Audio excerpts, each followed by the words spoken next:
Okay, part 3 here. We've got our dimensions placed. Now, if we notice our precision on some of these is not what we want. So let's right click that and come down precision, and we'll, excuse me, manually change that down to a 3 decimal place. And I know this one needs to be changed also. Okay, that's a quick way. Now, like with this one, we've got two places on both of these. So I want to right click it. If I go edit, that pulls up here where the whole edit box, okay, where I can change precision, decimal places. I can do tolerancing, those kinds of things, or I can do the text and insert symbols. If I right click on, if I just go to the text, it brings up just a text box to where I'm just editing text. And what I want to do is when it comes up, notice the cursor's on the right side. So if I go home or left arrow, it'll take me to the left. And I'm going to go 2x space and then say OK. And see it changed it, did the 2x thing. So if I go here, I'll show you this one in the edit box. It works the same way, just you've got a lot more things that you can do with it. Okay. And so that's all good for there. All right, now we want to add a second drawing sheet to this file. Instead of having 2 separate files, we're going to do 2 drawings in one file.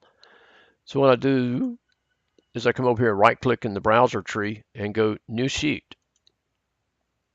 And it pulls up the same size sheet as I had before. Notice my title block is filled in with the exception of scale because I don't have a drawing put in yet. So let's go place view. And for my base view, I want to choose this isometric, but I want to do it at a 1-to-1. And so we're going to say, OK. All right, now we'll pull this over here. Now let's add a second base view.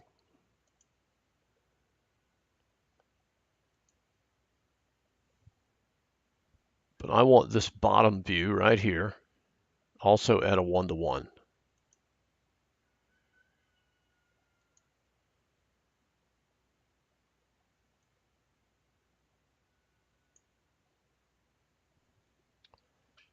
Okay. Now, it's not very often that you're going to do isometric dimensioning because most of the time in business, you wouldn't do that. But sometimes you will. You just kind of never know. So we're going to do a little bit of it. So we're going to go to annotate and put in our center marks.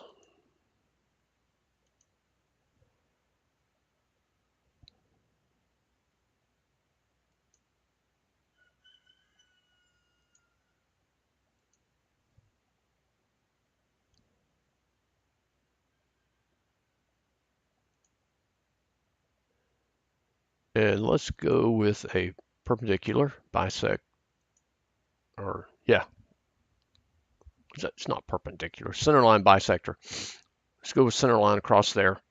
We can't really do one across here. It's kind of iffy, but that looks good. That's got us going there. Now, if you notice, this didn't really show up in the last drawing. We didn't look for it, but this line right here, that's our point of tangency between this flat surface here and the arc coming around.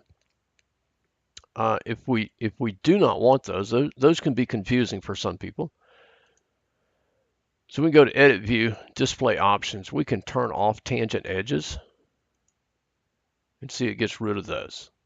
All right, because that really confuses some people in having those.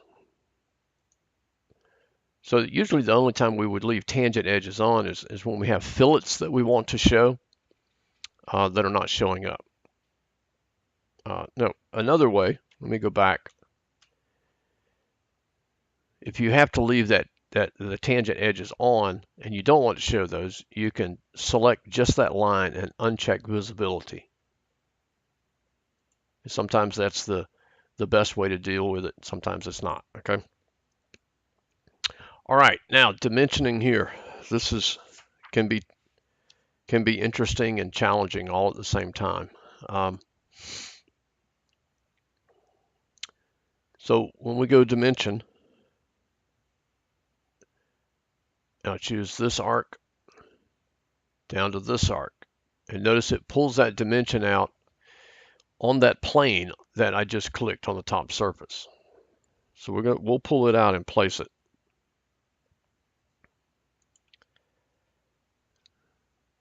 All right, and now let's do we'll do a couple of inside, and because it puts the dimensions on the plane, the text is always rotated, and sometimes it gets a little difficult to see.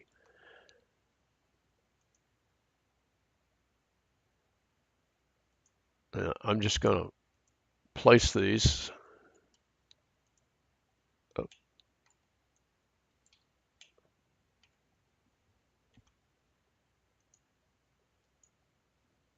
all right.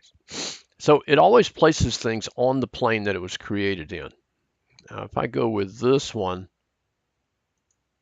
it doesn't like that because it's not a true hole.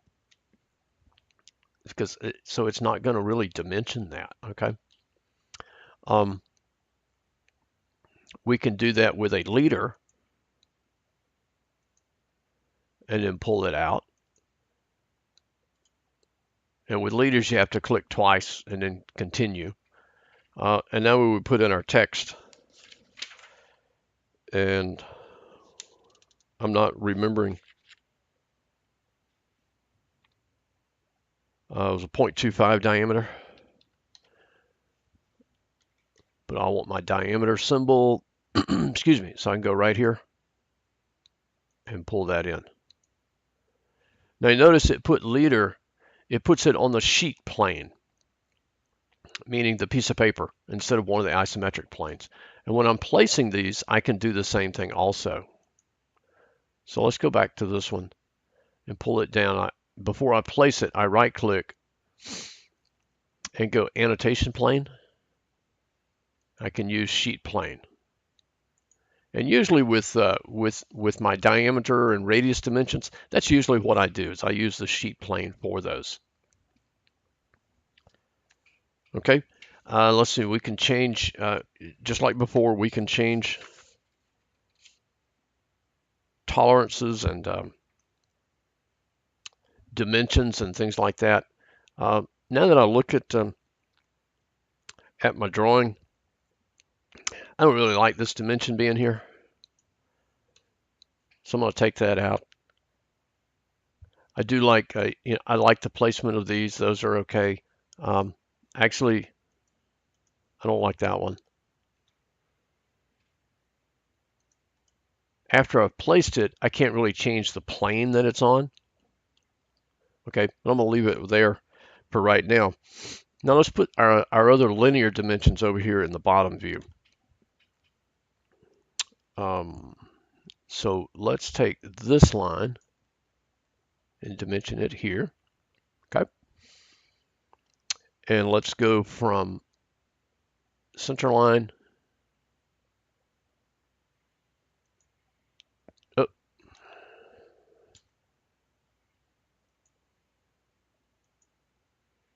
it's not picking up the center line there.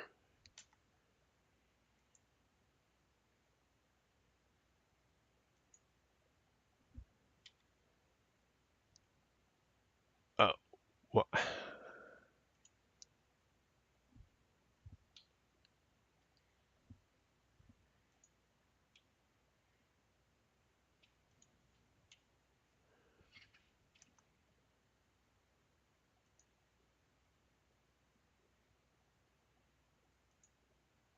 So that picks up an aligned dimension.